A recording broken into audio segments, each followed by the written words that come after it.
하루 평균 스마트폰 사용 시간 약 117분. 손안의 작은 세상에 빠진 사이 건강에 적신호가 울리고 있다는 사실 알고 계신가요? IT 실험실에서 의학 전문 실험을 통해 낱낱이 해보겠습니다. 뒷목 통증으로 병원을 찾은 40대 여성. 스마트폰을 구입한 이후 통증이 시작됐다고 하는데요. 목 뒤가 계속 아프고요. 그로 인해서 이제 두통도 자꾸 생기고 또 어깨도 아프고 해서 찾게 됐습니다. 평소에 핸드폰은 거의 하루 종일 들고 있는 시기고요. 뭐 굳이 몇 시간이라고 딱히 말할 수는 없을 것 같아요. 이 환자의 경우 엑스레이 검사 결과 거북목 증후군 증상을 발견할 수 있었습니다. 거북목, 네. 목, 뼈, 경추부 자체가 C자 형태, 거북이목 형태로 지금 변형이 온 상태입니다. 아, 저렇게 최근에는 다르군요. 사람들이 이제 스마트폰을 가지고 출퇴근을 하면서 지하철이나 버스에서 앉아가지고 대개 이제 무릎에다가 올려놓은 상태에서 또는 어깨 놓은 상태에서 저도 살짝 스마트폰을 보기 일자목인데. 때문에 이 목 네. 형태 자체가 C자에서 반대 방향으로 꺾일 수밖에 없습니다. 저런 분들이 그런 많으세요, 자세는 요즘에는. 굉장히 안 많으실 좋죠. 것 같아요. 그렇죠. 그렇다면 같은 자세로 1시간 동안 스마트폰을 사용했을 경우 신체에 어떤 변화가 나타날까요? 실험을 통해 알아봤습니다. 침대에 엎드린 채로 스마트폰을 사용하는 분들 많으시죠? 척추에 굉장히 좋지 않다고 하는데요. 과연 어떤 결과가 나올까요? 실험 전과 후 엑스레이 검사를 실시해봤습니다.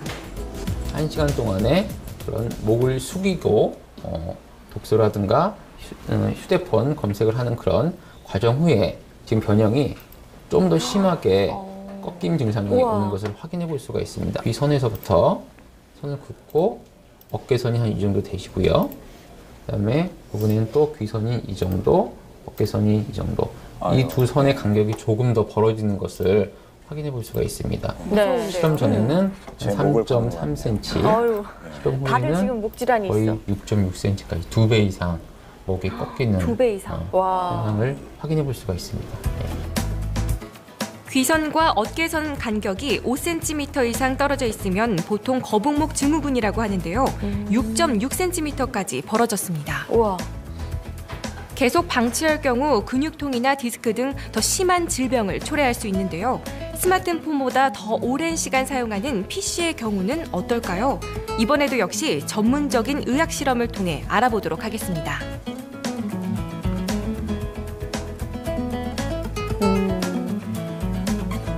한 시간 동안 같은 자세로 PC를 사용한 이후 3D 등고선 검사와 근전도 검사를 실시해 보기로 했는데요. 이번에는 과연 어떤 결과가 나올까요? 저 자세로 많이들 보시잖아요. 네. 저 자세가 편해요. 맞아요. 지금 화면으로도 등이 약간 휘어서 보이네요. 그러니까요. 두 가지 검사를 실시한 만큼 더욱 자세한 상태 변화가 나올 것으로 예상되는데요.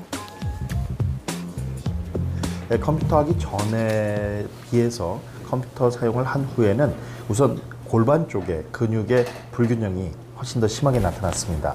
즉 이분은 컴퓨터 사용 전에는 왼쪽의 근육에 뭉침만 있고 오른쪽은 없는 비대칭 상태입니다.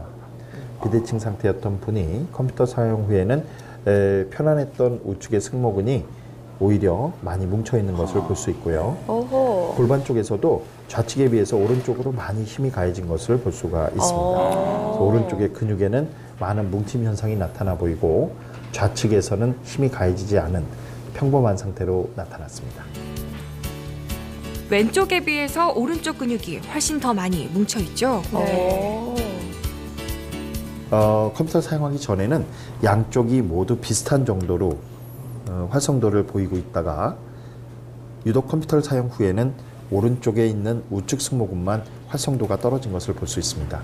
그만큼 한 자세로 오랫동안 컴퓨터를 쓰시는 것이 근육에는 이만큼 피로 현상을 빨리 온다는 것을 가져온다는 것을 볼 수 있습니다.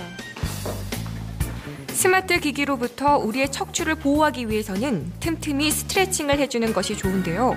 목을 좌우전으로 풀어주면 뒷목과 어깨의 뭉침 형상을 줄일 수 있습니다.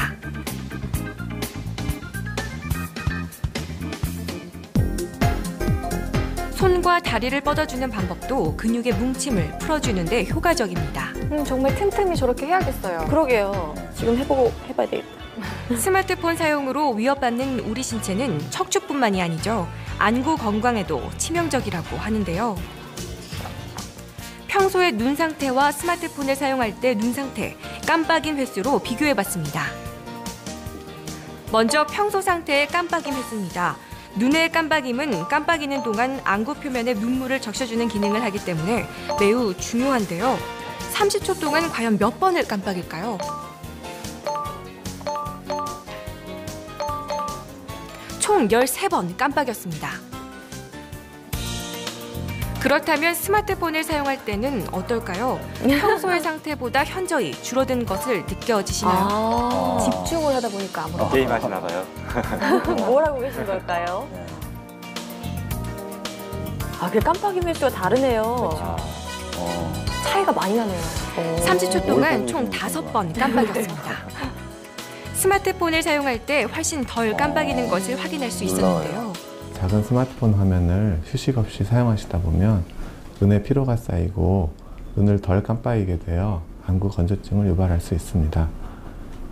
또 심한 경우 2차적으로 각막에 상처가 생기거나 시력 저하가 유발될 수 있고 심한 경우 30대에도 노안이 오실 수도 있습니다. 자주 깜빡여 주시면서 깜빡이실 때도 눈을 완전히 끝까지 꼭 감으셨다가 뜨는 습관을 들이시는 게 좋고요. 그리고 건조증이 좀 심하신 경우에는 일단 물을 좀 많이 드시고 가습기 같은 것도 좀 사용해 주시고 그리고 인공 눈물 그런 것도 같이 병행하시면서 사용해 주시면 눈의 건강에 도움이 많이 됩니다.